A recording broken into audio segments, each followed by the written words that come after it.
Michael Baxter, OAC Football 2024. How are we doing today? Doing real good. It's the start of the OAC season. It's always fun to get going. This is like our first big event of the year. It's a lot of planning in the summer, and then football comes around. Football's busy. It's fun. It's a different than wrestling, so it's a different side of your brain. It's outside, which is huge. Probably one of the last times I'll be outside for a while because all these gyms for wrestling. But it's fun. We got 55 teams this year. 55 teams. 55 teams. What was the last year's? We had like 51 teams. So it's grown every year. Yeah, and we're about at capacity. Like we'd have to go late into the night or change some things up. So Extra day. Yeah, something extra like that. day. So we're about as full as we can get. But we like this number. It's comfortable. It's what we can handle, and we can still put a good product out there.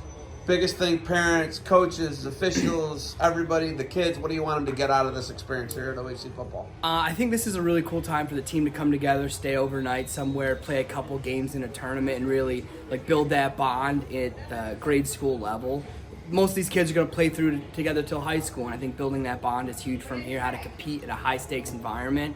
And have a good time. Like, this is all about development of skills at this point, like having fun, learning how to compete. The wins and losses aren't nearly as important as some of us may think at this age. It's about getting better at the sport, learning, being a team, those kinds of things.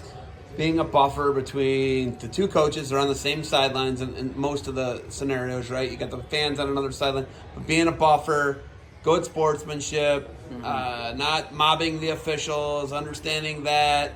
All of it. What are you guys trying to get, and what is your main focus here as staff and staffing the event here? The biggest thing is to make sure everything keeps going smoothly. At the beginning, the biggest concern at the first minute is getting it started on time. If it doesn't start on time, it doesn't end on time. And then making sure it's a good experience for everybody. We want the officials to have a good experience, the coaches to have a good experience, the fans, and mostly the players. And if people are getting a little unruly or getting a little too competitive more than they should for a youth sporting event, sometimes you got to reel them in and remind them that this is all about fun, learning skills, and developing. How do we continue to build officials here in the state of Ohio? We need more officials. There's a shortage in every sport. Everything you guys are branched out into, there's a shortage of everything. It doesn't matter if it's umpires, whatever it may be. We need more officials.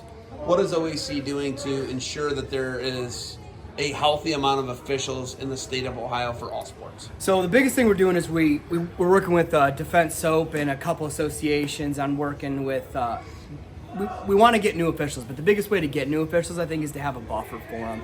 A lot of these young officials jump in, they get their license, they're thrown into real live mat action, and they're not sure how to handle parents, how to handle coaches that are giving them a really hard time.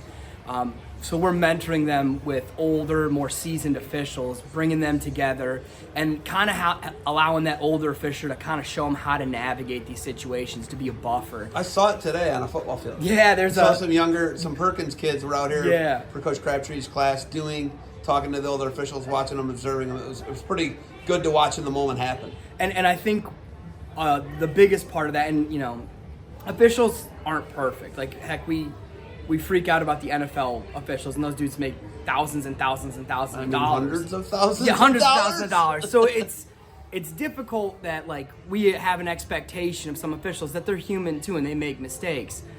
When they do that, like, we have to be able to, like, these youth officials need to be able to steel themselves and realize that, like, yeah, I might have made a mistake there, but I'm trying my best and doing my best. And I think these older officials can really mentor them along the way of saying, like, hey, believe in what you did. As long as you're going about it with the right process, you'll be fine. And I think having that mentorship allows them to continue to officiate longer. What is at capacity? 64 teams?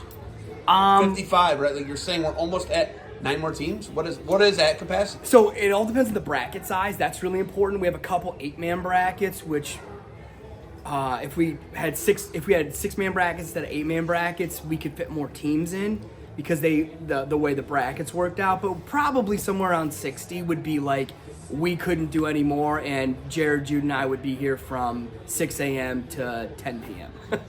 Got it. So how much of a change has this been in this is your second year? Third year from being a Division II NCAA coach to now a OAC organizer, promoter, whatever it may be. What is your actual official title?